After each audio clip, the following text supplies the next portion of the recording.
welcome to the Pop Culture Show. I'm your co-host, Lilith Dorsey, and that's my other co-host. Jason Winslade. We are the people with hats, as opposed to men without hats. We just decided to go for the hat thing today. I don't know why. It's random. Because he's got some good hats in this movie. He wears many hats as He well. does. So what are we talking about this week? Let them know. This week we're talking about one of my most favorite movies ever, the iconic occult, the masterpiece, The Holy Mountain by Alejandro Jodorowsky, 1973. And I look at this production, I can't even believe everything that went into it, honestly. Right. You know, one of the trailers I was watching said it defied criticism and it defied explanation. And I was like, I love that. So for those of you out there who are unfamiliar, Lilith's going to tell you who Jodorowsky is and why he's significant to our whole pop culture notion. I think this was really the start of it, but since then, you know, I mean, people call him the master, El Maestro. I had the opportunity of seeing him in New York a few years back, and it was standing room only. He's sort of become an occult icon figure as far as tarot's concerned, as far as magic's concerned. We're going to talk a little bit about his system, psychomagic, that sort of bridges the extreme and psychology and Jungian archetypes, and also dealing with trauma, and also the occult, which I think is sort of revolutionary, certainly for that time, and ever since then. So people just adore him, and I'm one of them, totally.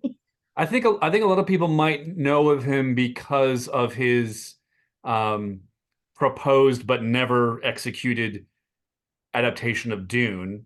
And Yes. there was a pretty well-known documentary about that a few years back. So some people know of him through that. He's Chilean-born, Chilean French with Jewish parents. So he's a very interesting cultural mix.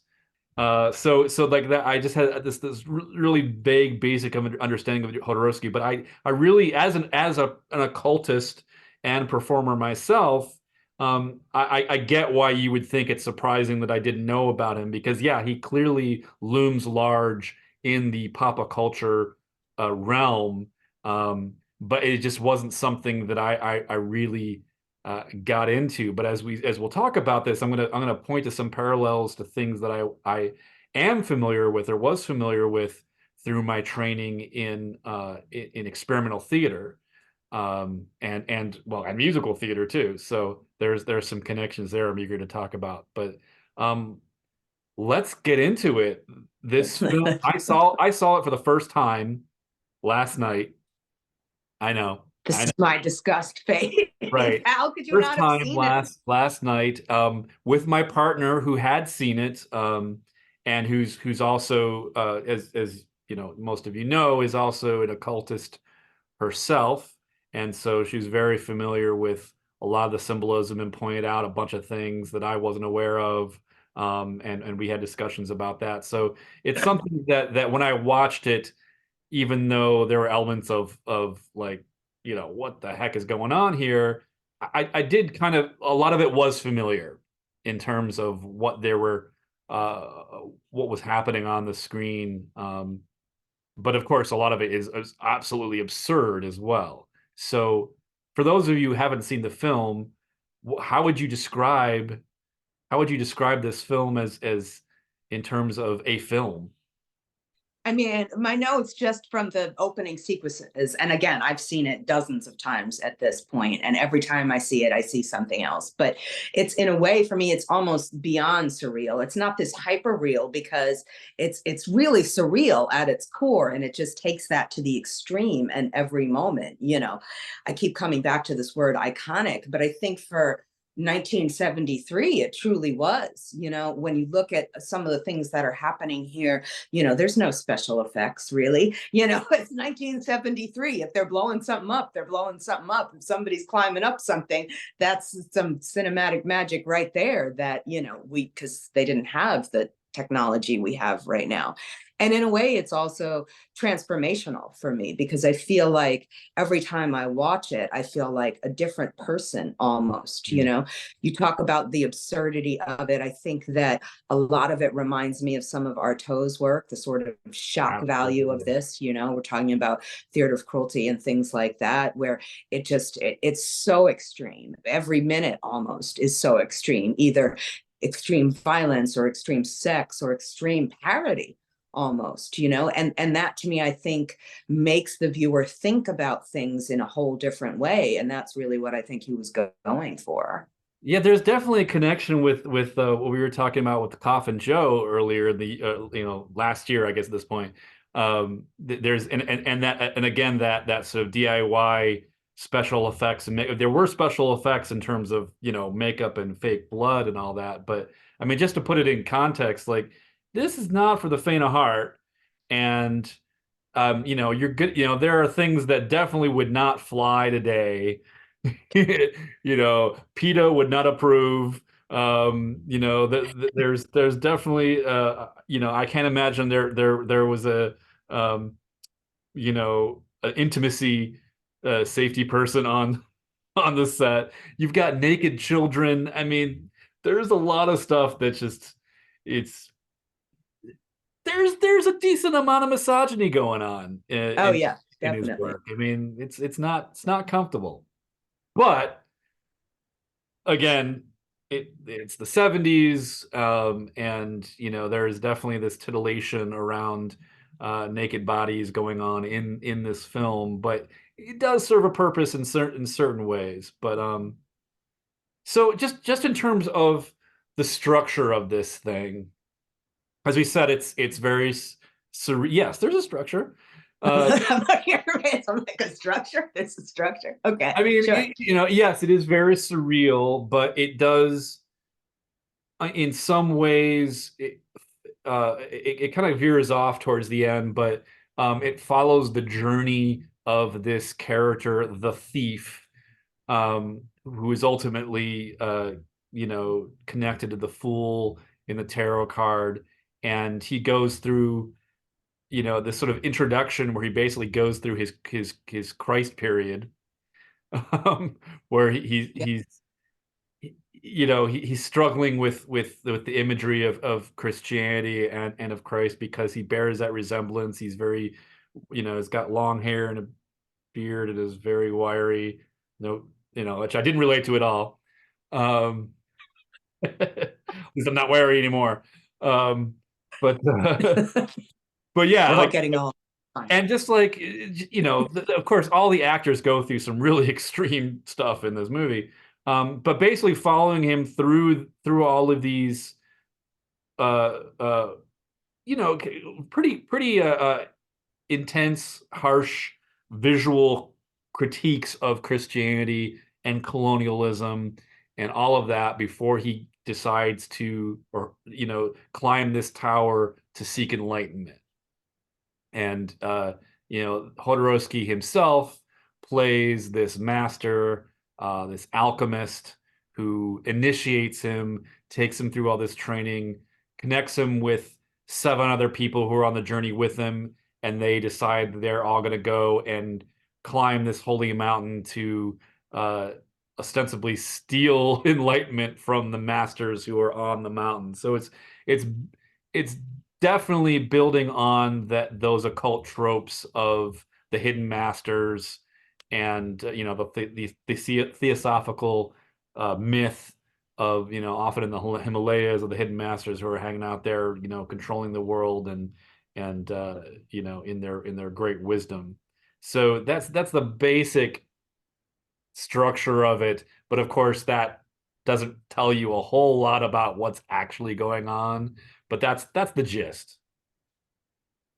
Yeah, I mean, I think we can see the journey. I love the way it starts out again with this fool, and very quickly we see that fool as being, you know, not just a mirror of Jodorowsky in a way, but as the actor portraying the alchemist, but also as a mirror of the cinematographer. You know, one of the first things that the Christ thief character does is pick up a camera, and this to me, like, is one of those things that was like, Oh, okay. And considering the ending, which then again goes back to what we believe and what we're seeing, and is this a film or is it reality? And is my own existence a film or reality? Like all these questions are so deep. And I'm so happy we're doing this. I have to mention this. We're going to be doing this as part of our psychedelic cinema pop culture special workshop for Starwood this summer. So the more I look at it, it's totally a psychedelic film. I mean, people say, "Oh, I wouldn't even put it in there," but I'm like, this to me It's is the literally earth. psychedelic. They were tripping balls while they were making this movie,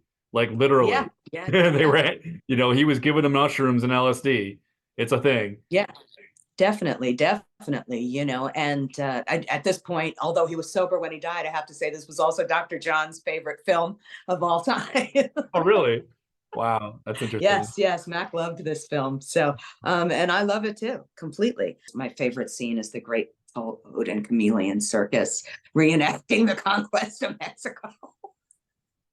Yeah. Again, PETA would not approve.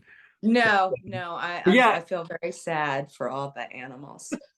well, But I think, and again, there's definitely that idea of performance is just permeates the film, and as you noted, like, and clearly that there is a critique of tourism, and a lot of the American tourists with their sombreros, with their cameras, watching everything, including while while a woman is basically being raped by a soldier, but she's smiling for the camera during it, just that's I all. mean, it seems pretty consensual, but I wrote rape as well because that's, Yeah, what it really looks like. But it's kind it's of meant in to a way symbolize that the it. tourists, I mean, I read it as the tourists are complicit in their own rape and their own, degradation and things like that from the cultures that they're going in and trying to culturally rape. So it Sure. sort of operates on this dual level where we're looking at, I'm going to take everything from you. I'm going to think it's funny that you're, dying in civil unrest. I'm going to think it's funny that, all of these things that are happening that are really quite tragic and intense. I mean, disaster tourism's a thing. So there's a lot of politics in this movie, as especially those kinds of scenes. And I think of just the fact that he's called the thief, and I'm assuming that's a reference to the fact that Jesus died amongst thieves in the story. That he's surrounded by thieves and who are crucified next to him. So that this guy is sort of like a pseudo Jesus, in that sense. Um, but the esoteric stuff really doesn't start until he climbs the tower, and there's that just amazing long shot of him, uh, uh, stalking through what I'm reading as the Rainbow Bridge, going through all these colors till he finally gets to the alchemist. And what we see up there is, you know, just a surfeit of occult symbolism, especially with his assistant that has all the Hebrew and all the Hermetic symbols on her. You got the I Ching symbols and the black and white pillars. That's very much Kabbalistic, you know, middle It pillars. also reminds me of tarot symbolism. You know Well, what I yeah, mean? The high priestess with the B and the J. We've got these two pillars of whatever. And funny, I didn't read it as the Rainbow Bridge. I read it as like going through chakras because when he keeps sure. doing that thing where he's sort of tapping on him at It's different almost like chakra. martial arts chakras. Yeah, yeah. Yeah, yeah, yeah.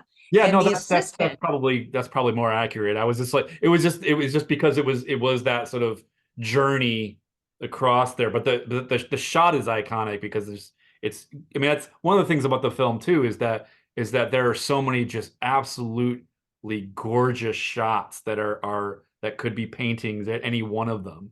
And that mhm. and that scene is, I think, famous from the trailer. So that's pretty standard.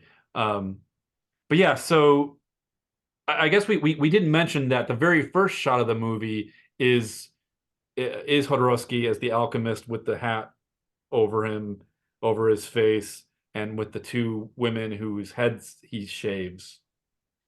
And I don't know what the symbolism is there. Maybe you can help me out with that. I mean, there's a lot of, I mean, I don't necessarily know exactly where he got it from, but there's certainly a lot of ATR traditions where becoming a priest, the first thing that happens is the shaving of the head, the removal of hair. And I think since he keeps coming back to that theme over and over again, it seems like a huge like life transformation that he's showing us visually. You know, even when he does it with his own hair and he's like, man, snip, snip, and it flies off in the wind, you know, like it's just so beautiful and so powerful, you know, because, and I think it's representative of the past as well, too, right? Like that's so our hair holds so much of our history of who we are and where we've been and what we've eaten and all of those kinds of things. So I thought of it that way as well. Well, the initiation is basically the foundation foundational trope in this.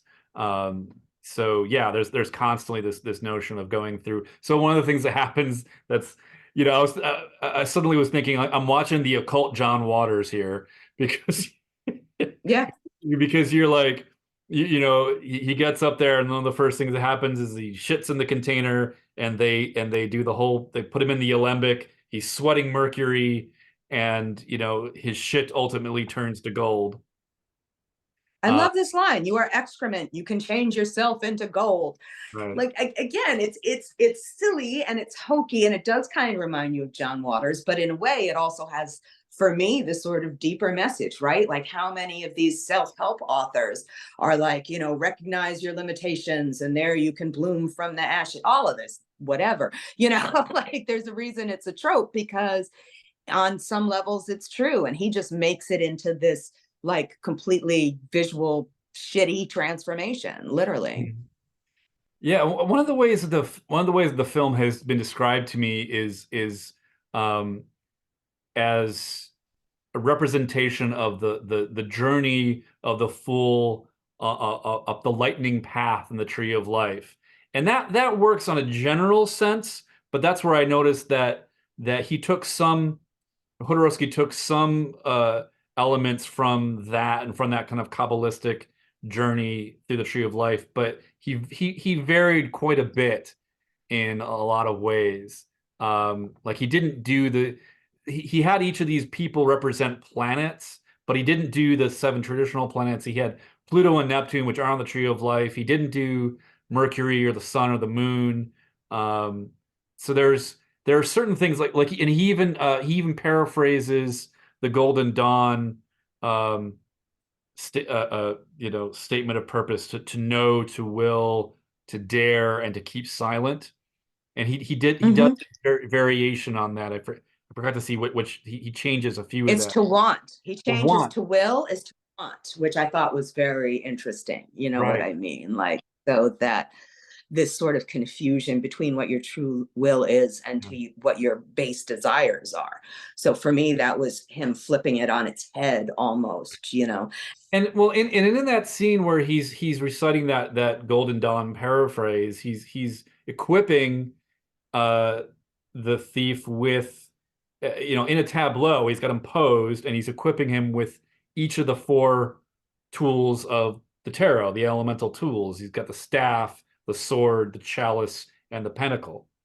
So he's definitely setting him up to be that kind of thing. But yeah, as you mentioned, as we go through these different people who are all really awful people in these you know archetypes, and it seems like there's a lot of thematically there's a lot of focus on mass production as a theme, and obviously capitalism and war and warmongering, especially like, or I don't know if like is the right word, but you know, showing this is how we're going to program kids to hate the enemy. If we just suddenly decide that we're going to go to war with Peru in 30 years, we're going to teach them to hate Peruvians in, you know, even down to the toys.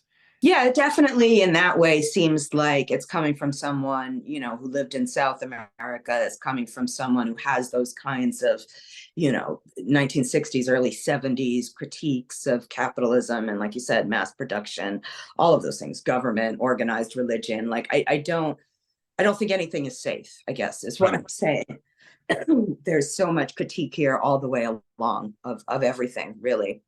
And those scenes, I think, are some of the more ridiculous ones where it shows them just doing just bizarre things, like the like the orgasm computer, or or the sort of the Neptune guy who's the chief of police who has the room of 1,000 castrated testicles. Good Yeah, time, good times. you make my 1,000 castrated testicle. Right.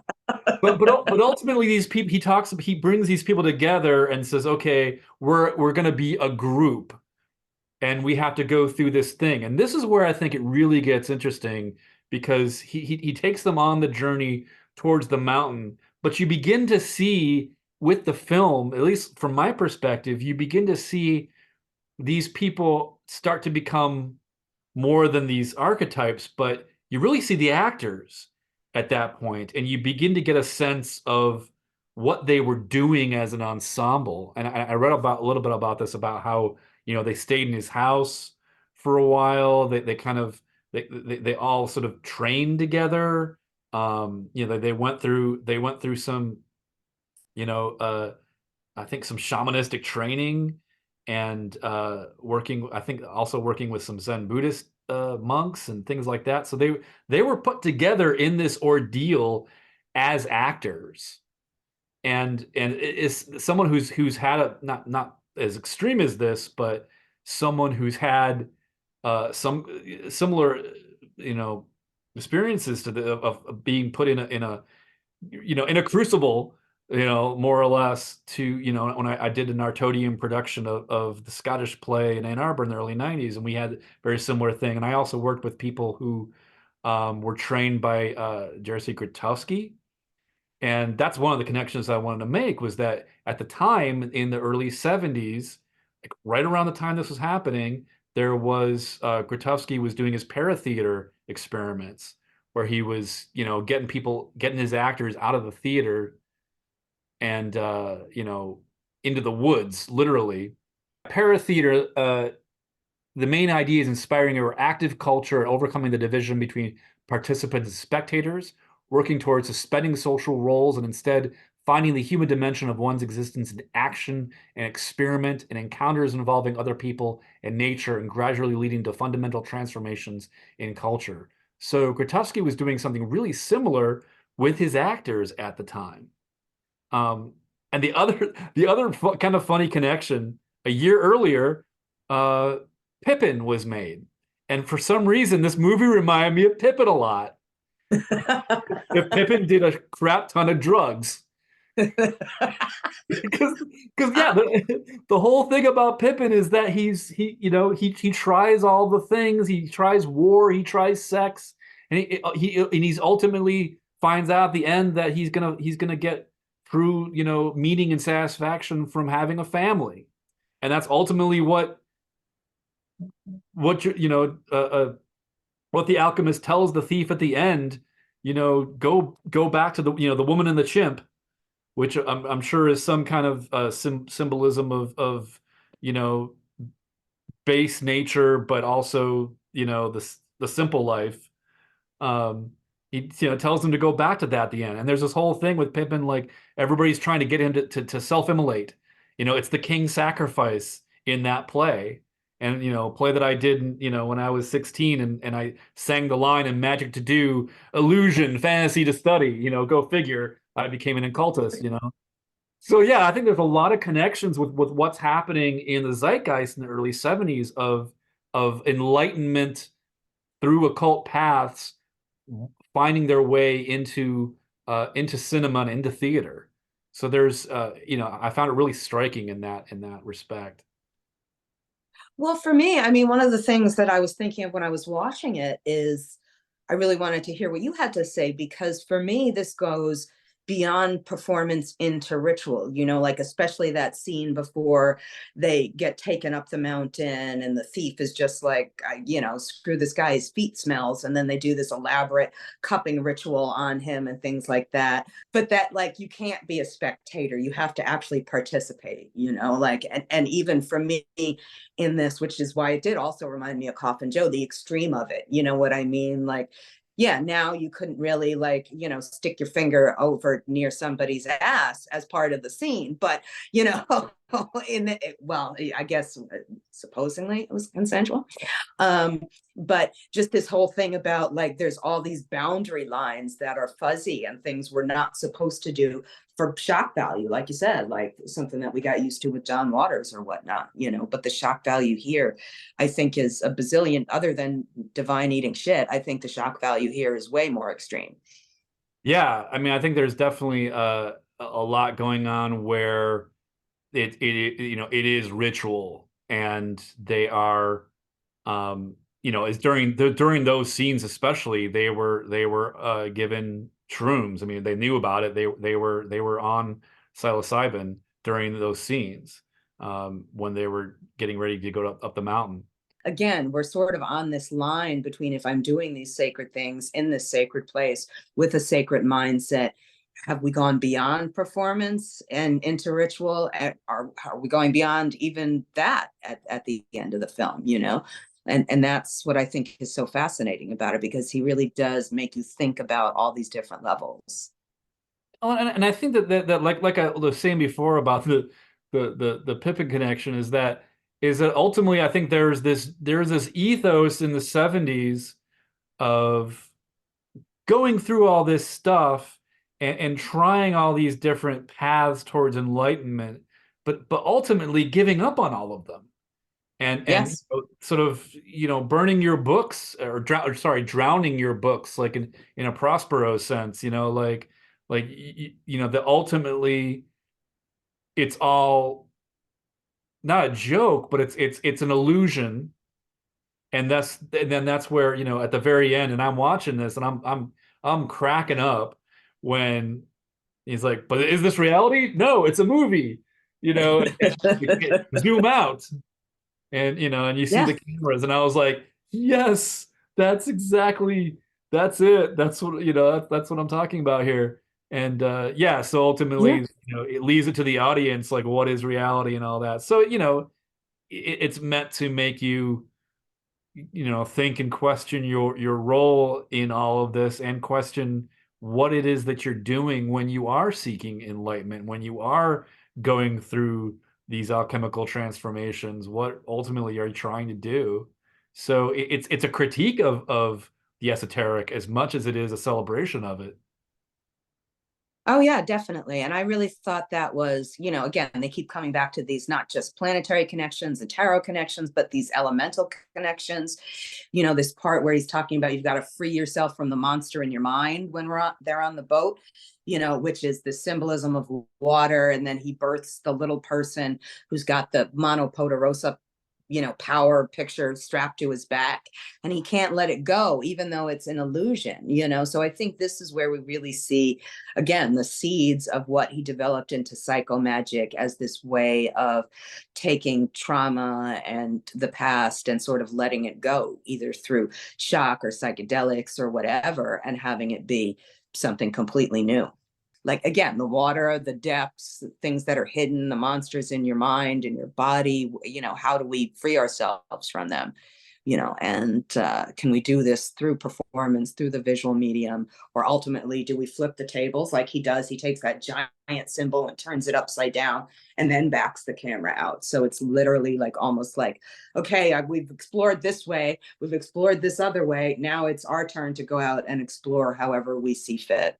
Right. And again, that's really similar to what Grotowski was doing in terms of ritual and theater. He ultimately he basically just stripped everything down, and was at a certain point he rejected ritual, even though that was like the main vehicle for his work. It was just like, this is all just something that I want to get beyond and get to the purity, the heart of it. So there's definitely part of that whole sense of the 70s of after the 60s, and everybody just being completely drowning in symbolism and spiritual paths and things like that. There was that drive in the 70s to sort of push beyond that.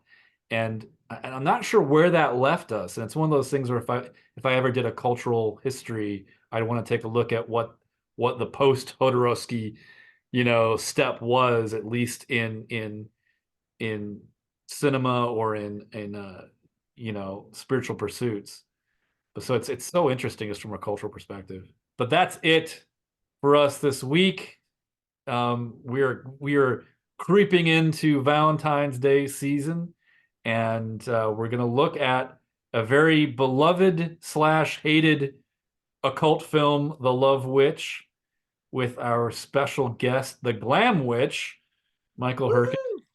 And I know he loves this movie. I know you hate the movie. And once again, I haven't seen it yet. So I will be the neutral arbiter between the two poles here. But that's our next show in February. But until then, we really appreciate if you like and subscribe to our channel and share, and indulge us in our occult ramblings. And definitely. I want to say thank you to all our Patreon subscribers. I know there's a few of you who just joined up. We really appreciate it. You get extra content, you get stickers, you probably get some other stuff. We'll see what happens. Yeah, we're gonna work on the other stuff in the coming year. But until next time, I'm Jason Winslade. I'm Lilith Dorsey. And we are your hosts for the Pop Culture Show. And happy Lupercalia. Mardi Gras, Lupercalia, all the early or midwinter, late winter celebrations. Because Imbolc, all of that. Have a ball. It's that time, yeah. Imbolc and all that. All right, so see you next time. Bye. Bye.